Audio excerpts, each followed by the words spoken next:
օրենքը ձեր Շնորհակալություն։ Տիկին Ջուլակյան, ձեր ֆրակցիայի ներկայացուցիչները, նաև ազգային ժողովի փոխնախագահ եւ եւս 1-2 ներկայացուցիչ, երբ որ քննարկվում էր պարոն Վարդևանյանի կողմից ասած այն հստակ տարբերակը, որ 135 ձայնի պատճառով այստեղ մի ֆրակցիա նստած չի։ Հիմա խնդիրը այլ է։ Մենք համոզված ենք, որ դա այդպես է, կարծում եմ նաև մեր հայրենակիցների մեծ մասն են համոզված, որ դա այդպես է, բայց ես այլ հարց եմ ուզում քննարկեմ։ Հիմա ձեր կուսակիցները, ձեր ֆրակցիայի ներկայացուցիչները գալիս են այստեղ, ասում են, ինչի եք վերցրել Բարգավաճ Հայաստանի այդ մի մանդատը, մեզ եւ Հայաստան Դաշինքին։ Նախ ասեմ, որ այդ մի մանդատը մեզ ոչ մի բան չէր տալիս եւ չէր էլ տալու, այստեղ իրավական առումով ինձ թույլ չեն տա ստել մեր պրակտիկ փաստաբանները, այստեղ նաեւ շահագրգռվածության եւ շահի խնդիրը կա, ում էր ձեռ տալիս։ Ակնհայտ է, որ ձեզ էր ձեռ տալիս, որովհետեւ 2-3-5-րդ չէիք ունենում այլ պարագայում։ Հիմա հարցս հետևյալն է, դուք որպես պետաիրավական հանձնաժողովի նախագահի թեկնածու կարող եք հստակ ասել այն մեխանիզմը, որով օրինակ ընդդիմադիր ուժեղ Հայաստան Դաշինքը, ֆրակցիան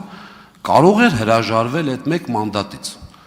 Ես ասեմ, երկու տարբերակ աստեղ, 3-րդ, 4-րդ ոչ մեկ չգա ասի։ Կամ իրավական մեխանիզմը կար,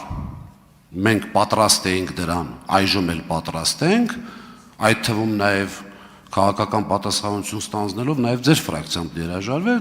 եթե չկա, ուղիղ ձեր կուսակիցների աչքերի մեջ նայելով ասեք իզուր եք խոսում, չկա այդ մեխանիզմը, խնդրում եմ ուղիղ պատասխան։ Շնորհակալ եմ հարցի համար, պարոն Ղազարյան, սկսեմ 135 ձայնի պակասելուց։ Ես ձեր հարցը լսել եմ, ձեր հարցին կպատասխանեմ, բայց ես կարծում եմ այստեղ նրա համար չեմ, որ պատասխանեմ միայն կոնկրետ մեկ հարցի եւ իմ դիրքորոշումը չհայտնեմ ձեր հարցի կոնտեքստում ընկած այլ ձեր դիրքորոշումների վերաբերյալ։ 135 ձայնի պակասելու հետ կապված։ Ժողովրդավարական երկրներում, որտեղ ընտրական ինստիտուտը աշխատում է, իսկ մենք 18 թվականից ամեն ինչ անում ենք, որ դա տեղի ունենա։ Շատ է պատահում տենց դեպքեր եւ այդպիսի դեպքեր պատահել է նաեւ մեզ հետ օրինակ Երևանի ավականու ընտրությունների ժամանակ 23 թվականին։ Մեզ պակասում էր, եթե չեմ սխալվում, 150 ձայն, աննշան թվով ձայն։ Նրա համար, ինչպես։ Տիկին Ջուլակյան, խնդրում եմ դուք ձեր խոսքը ասեք, մի արձագանքեք տեղից որևէ մեկնաբանության։ Նրա համար, որ մենք կարողանայինք ունենանք լիարժեք կոալիցիա եւ մեծամասնություն, ոչ թե փոքրամասնության քաղաքապետ Երևանի ավականում, որը հիմա ունենք։ Ընդամենը 50-100 ձայնի հարց էր։ Նույնը վաղաշաբաթի ընտրությունների ժամանակ, օրինակ հանրապետություն կուսակցությունը չունեցավ ֆրակցիա վաղաշաբաթի ավականու կազմում, միայն ընդամենը 20 ձայնի պատճառով։ Այդպես պատահում է։ Հիմա ինչ վերաբերում է նրան, որ այստեղ պետք է նստած լիներ ֆրակցիա, որը նստած չի, այդ դրա մեղավորությունը դուք ձեր մեջ պետք է փնտրեք, ոչ թե դուք անձնապես, այլ ընդդիմությունը։ Ինչու համար, որովհետև երբ դուք անկանոն կրակահերթեր եք արձակում, փորձելով իմիտացիա ստեղծվել, որ Հայաստանի Հանրապետությունում ընտրությունները կեղծվում են, այն դեպքում, երբ այդպիսի բան տեղի չի ունենում եւ չի կարող ունենալ։ Այնպես է պատահում, որ այդ փամփուշտներից մեկը նաեւ ձերոնց է կապնում։ Եվ դժբախտություն է պատահել այդպես, եւ ընտրական օրենսգրքի շրջանակներում այդ մարտիկ հայտնվել են լուսանցքում։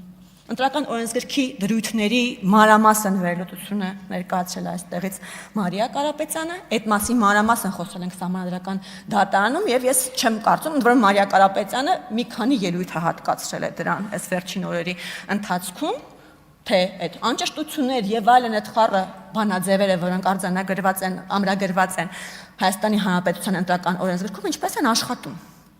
Հիմա սա է էությունը։ Թե դուք ինչպես կարող եք վերցնել մանդատը կամ չվերցնել, ես չեմ կարծում, որ այստեղ խնդիրը իրավական է։ Հարցը քաղաքական է։ Հարցը քաղաքական է, որտեղ եթե իրավական տեսանկյունից եք նայում, մեխանիզմ, այո, չկա, որ դուք ասեք,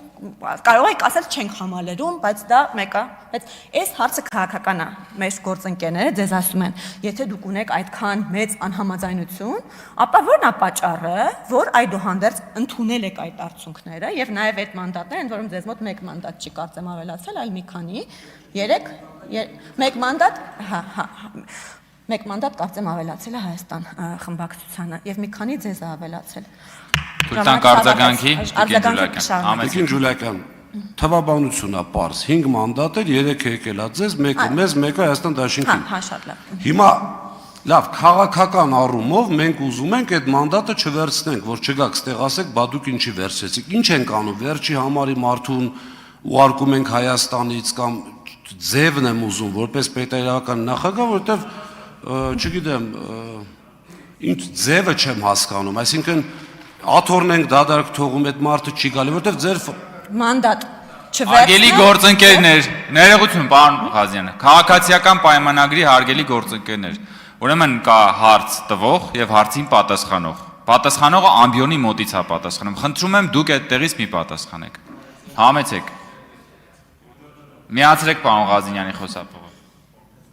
Համեցեք պարոն Ղազինյան։ Խնդրում եմ ձերպես ասեմ ժամանակը վերականգնեք, էլի։ Համեցեք, ես Հիմա նայեք, միտքը ավարտեք։ Շնորհակալ եմ։ Հիմա տեսեք, քաղաքական պատասխանության առումով եւս մեկ անգամ կրկնում եմ, հիմա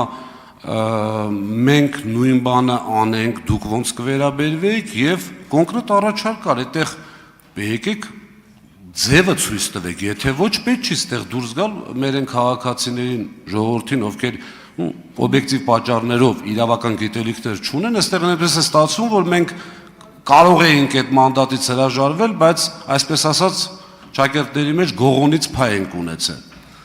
Այնպես որ ձեր խոսքը վերաբերում է ձեր կուսակիցներին, որ դա իրավական առումով հնարավոր չէ, քաղաքական առումով էլ հնարավոր չի ուղղակի։ Եվ մի փոքրիկ հարց շատ կարևոր է ինձ համար, ինչպես եք վերաբերվում Եռաբլուրում մի քանի տարի առաջ մեր հերոսների ծնողների նկատմամբ ոստիկանության, գիտեք, այստեղ չեմ կարող բարեկրթությունից դուրս չեմ գա, եկեք ոչ մի բառ չասեմ այդ գործողություններին։ Ձեր ուղիղ գնահատականը։